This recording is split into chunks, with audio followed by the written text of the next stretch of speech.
অজানা নয়।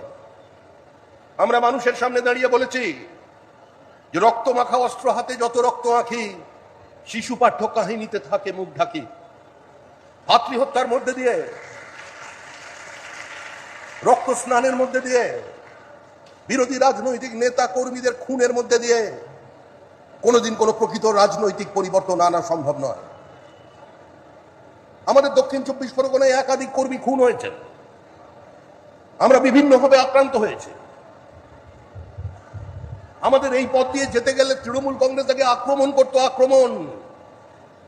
আমাকেও মাঝখানে একবার একটু আদর করে দিয়েছিল একটু আগে। আমি বুঝতে পারলাম না আমার অপরাধ কি। আমি তো জীবনে কোনোদিন কাউকে ব্যক্তিগত আক্রমণ করিনি। আমি তো কোনোদিন মুখ্যমন্ত্রীকে চোর বলে কোনোদিন আওয়াজ তুলিনি। আমাকে মারল কেন? তাই আমি ভেবেছিলাম রাজনৈতিক সৌজন্য বজায় রেখে অন্তত এখানে আসবার পথে দু একটা ওই পরিবারের ছবি দেখতে পাবো। ছবি আজকে তৃণমূল কংগ্রেসের পতাকা নেই, তৃণমূল কংগ্রেসের ছবি নেই। এক বছর আগে আপনাদের সামনে দাঁড়িয়ে বলেছি তৃণমূল কংগ্রেস চলে গেছে, তৃণমূল কংগ্রেস চলে যাবে, তৃণমূল কংগ্রেস চলে যাচ্ছে। শুধু মনে করাবার জন্য এসেছি যে গঙ্গার জল রাইটার্সের দোতলায় পৌঁছতে পারে, আকাশ নবান্নে নেমে আসতে পারে, একেন বাবুর মাথায় চুল গজাতে পারে, কিন্তু তৃণমূল কংগ্রেস ক্ষমতায় আসতে পারবে না। আজকে আমি এখানে কোনো নির্বাচনী সভায় বক্তৃতা করতে আসিনি, কারণ পশ্চিমবঙ্গের মানুষ আমাদের দু হাত ভরে আশীর্বাদ করে দিয়েছেন। মানুষ একটা একদলীয় একচেটিয়া একাধিপত্যকে নির্বাসিত করে দিয়েছে। আজকে মানুষ লড়াই করেছিল তৃণমূল কংগ্রেসের বিরুদ্ধে। আলিপুরদুয়ারে তৃণমূল নেই, কুচবিহারের তৃণমূল নেই।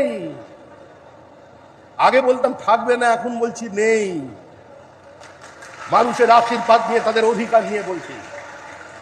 জলপাইগুড়িতে তৃণমূল নেই, দিনাজপুরের 2 জেলায় তৃণমূল নেই, মালদায় তৃণমূল নেই। মুর্শিদাবাদে তৃণমূল কংগ্রেস হামাগুড়ি দিয়েছে, হামাগুড়ি। দক্ষিণবঙ্গ দুর্ভেদ্য দুর্গ। মথুরাপুর লোকসভা কেন্দ্রের মানুষ দেখিয়ে দিয়েছেন প্রকৃত চিত্র কি। বাকি থাকলো ডায়মন্ড হারবার, ডায়মন্ড চক। আরে আমরা তো পৌঁছে গিয়েছিলাম, পৌঁছে গেছি। এই পরের নির্বাচনে তৃণমূল কংগ্রেস থাকবে না, তৃণমূল কংগ্রেস নামক কোন দল থাকবে।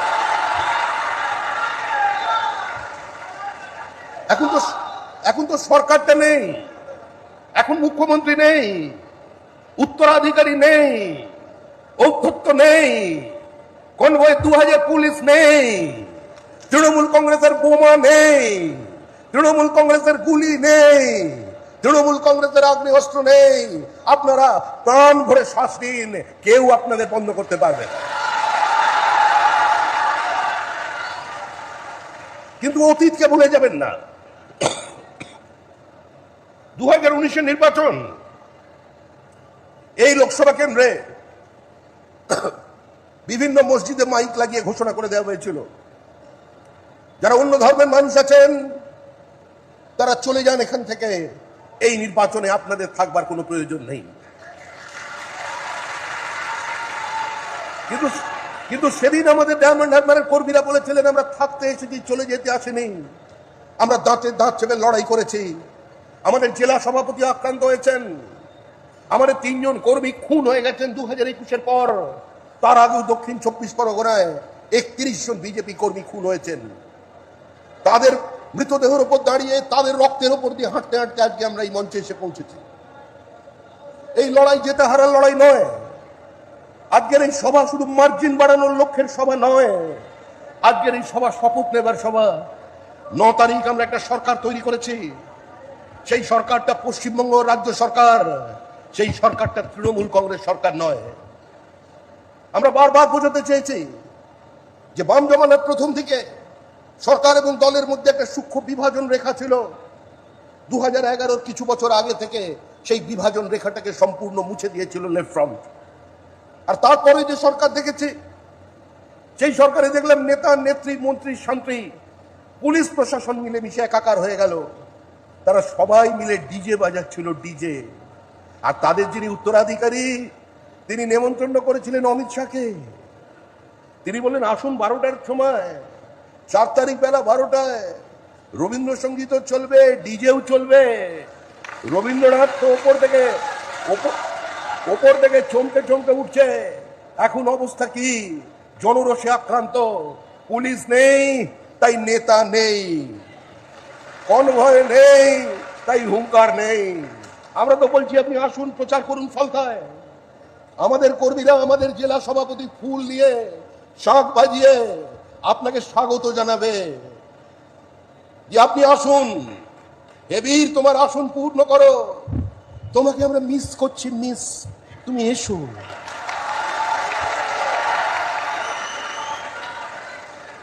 আমাদের কর্মীরা গিয়ে বলছেন যেরকম করে না, একটু তো এসো। কোথায় তিনি নেই, ডায়মন্ড চক নেই, ডিজে বাজাতে গিয়ে বাড়িতে বসে এখন হারমোনিয়াম বাজাচ্ছেন, হারমোনিয়াম। এখন তৃণমূল কংগ্রেসের বাড়িতে একটাই গান, সখী ভালোবাসা কারে কয়। সে কি এমনই যাতনাময়? আজকে সেই তৃণমূল কংগ্রেসের সঙ্গে আমরা এখানে লড়াই লড়তে আসি। দেখুন, আমরা সংকল্পপত্র করেছি, আমরা পশ্চিমবঙ্গের মানুষের বিভিন্ন প্রান্তে 1000-এর বেশি ড্রপ বক্স রেখেছিলাম, আমরা মেল আইডি দিয়েছি, আমরা হোয়াটসঅ্যাপ খুলে দিয়েছি, আমরা মানুষের চিঠি গ্রহণ করেছি, আমরা কোনোদিন ম্যানিফেস্টো নাম নেইনি, সংকল্পপত্র দিয়েছি। আর সেই সংকল্পপত্রকে বাস্তবায়িত করে দেখবার দায়িত্ব আমাদের। মা লক্ষ্মী হাত তুলে নিয়েছিলেন, বলেছিলেন আমাকে লক্ষ্মী ছাড়ার রাজ্যে বসবাস করতে বলো না, আমি আর পারছি না, আমাকে মুক্তি দাও। আমরা মা লক্ষ্মীকে কিছুটা বিসর্জন দিয়েছি, একথা বলা ভুল। আমরা লক্ষ্মীকে একটু স্বস্তিতে আনতে চাইছি, ঘুরিয়ে নিয়ে আসতে চাইছি। যে যন্ত্রণায় উনি ছিলেন, ওই বোমার গুলির আওয়াজে এসো মা লক্ষ্মী বসো ঘরে বলা যাচ্ছিল না, তাই আমরা তার মাকে নিয়ে এসেছি। অন্নপূর্ণা 1 তারিখে তিনি ঢুকে পড়বেন প্রত্যেকের একাই। নির্ভয় থাকবেন, এ গ্যারেন্টি নরেন্দ্র মোদীর গ্যারেন্টি। অসমুদ্র হিমাচলের মানুষ যার উপরে আস্থা রাখেন, আজকে তার গ্যারেন্টি। গ্যারেন্টির অর্থ গ্যারেন্টি পুরো করার গ্যারেন্টি। আমরা যারা ছোটবেলা থেকে এই অঞ্চলে রাজনীতি করেছি, একজন পার্টির পূর্ণকালিক সদস্য হিসেবে ডায়মন্ড হারবার থেকে শুরু করে ফলতা বিভিন্ন জায়গায় রিক্সায় মাইক বেঁধে বক্তৃতা করে বলেছি যে আমরা পশ্চিমবঙ্গের রাজনীতিকে প্রভাবিত করতে এসেছি, আমরা এই রাজ্যের মাটিতে থাকতে এসেছি, আমরা চলে যেতে আসি। আজ থেকে 40 বছর আগেও ফলতার মাটিতে সভা হয়েছে, স্ট্রিট কর্নার হয়েছে। এই আকারে হয়নি, হ্যাঙ্গার লাগিয়ে হয়নি, কিন্তু রিক্সায় হয়েছে। সেদিনের ভাষা আর আজকের ভাষা বদলায়নি। সেদিনের দেখা স্বপ্ন যে গঙ্গোত্রী থেকে গঙ্গাসাগর বিজেপির সরকার প্রতিষ্ঠা করে দিয়েছে পশ্চিমবঙ্গের মানুষ। সারা ভারতবর্ষের বিজেপি কর্মীরা অপেক্ষায় ছিলেন, সারা দেশ আনন্দে উদ্বেলিত হয়ে গেছে।